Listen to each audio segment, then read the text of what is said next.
Hi, so at this point we spent all last week exploring the idea that functions such as y equals sine of x, y equals cosine of x, y equals 1 over 1 minus x, and y equals e to the x, among other functions as well that can be derived from 1 over 1 minus x. We saw that when we explored the polynomial approximation, the larger the degree of the polynomial, the better the approximation was, at least for y equals sine of x and y equals e to the x. But after that, we saw with functions such as y equals 1 over 1 minus x and all the other functions that we were able to obtain from the template 1 over 1 minus x, that the interval of convergence played a role in how well the series approximated the actual function. So for the purpose of moving forward, the question that we're going to now pose is at the bottom. Is there a better method to approximate functions instead of using the calculator and fine-tuning the way that we did with taking the actual, subtracting out the approximation and getting the error, and then continuing to add that error to our polynomial to then come up with the series? Well, what Taylor discovered, a guy named Brooke Taylor, is that there is a pattern between all these polynomial approximations of the functions that we see here and really of any function. So you can almost think of Taylor series as it's a tailor-made a function or series approximation of the function. So if we scroll down, we're going to scroll past page 17 and 18, as those will become reference pages for you to look back on. And we're going to do two explorations of differential equations that is going to help us build this idea of a Taylor series. And then the following pages will apply the Taylor series formula that we discover. So here it asks us to construct a fourth degree polynomial with the following behavior at x equals 0. Use differential equations. So here you are given that the original function evaluated at 0 is equal to 1, first derivative is equal to 2 at 0, second derivative is equal to 3 at 0, so on and so forth. So one that you might not be familiar with, the superscript that you see here, the 4, represents the fourth derivative at x equals 0 is equal to 5. So to construct this fourth degree polynomial, what we'll do is begin at the bottom where we have the fourth derivative. In order to go from the fourth derivative to the third derivative, we're going to integrate and use our initial condition to solve for c. So if I integrate the fourth derivative, I should get the third derivative. So my answer on the right-hand side, if I integrate 5, is 5x plus c. So the third derivative function is equal to 5x plus c.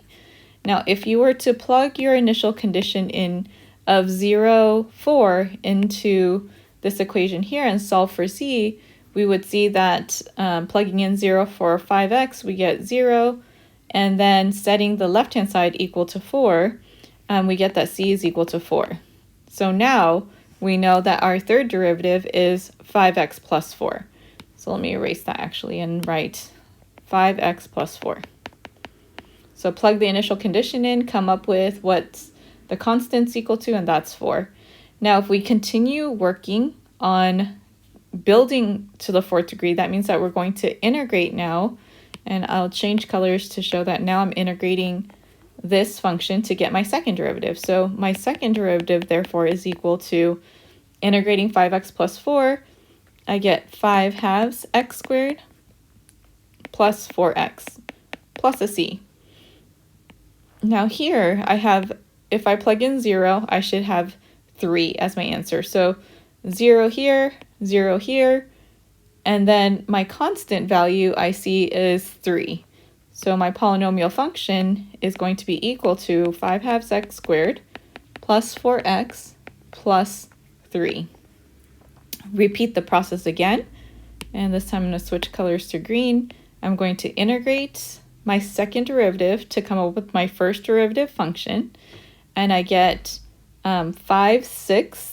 So my first derivative is 5/6, And that is because we're incrementing 2 by 1 and then multiplying by 1/3 to get 5/6.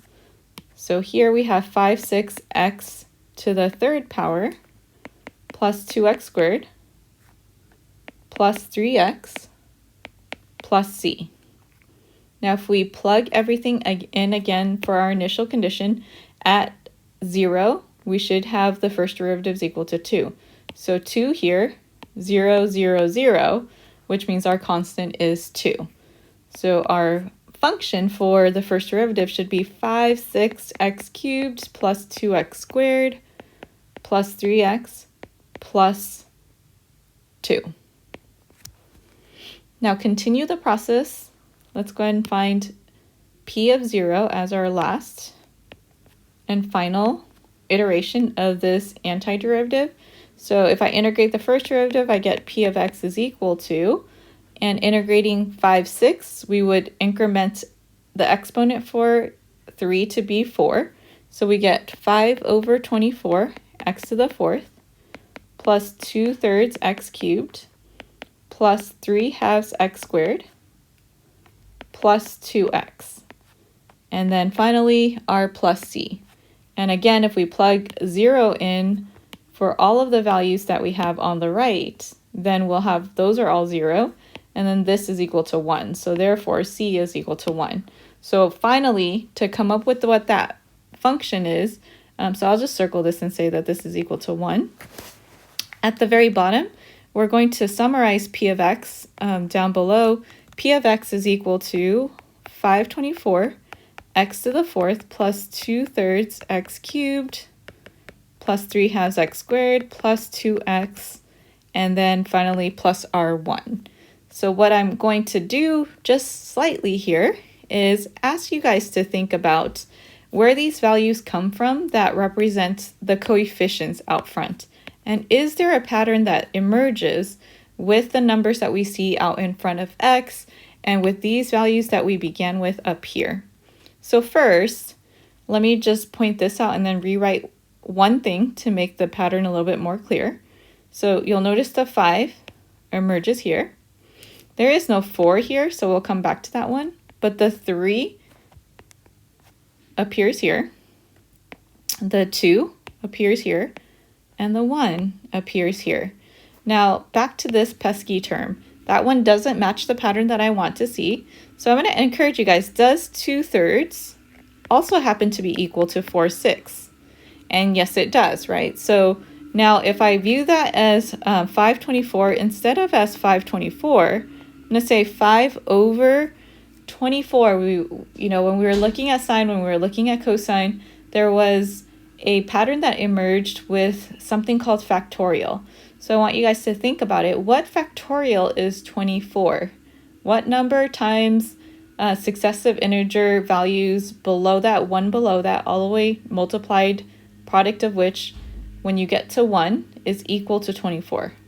So good. Hopefully you guys said 4 factorial. X to the fourth, I'm going to say the next one is 2/3 is equivalent to 4/6. Well, what is 6 in terms of factorial? 6 in terms of a factorial is 3 factorial.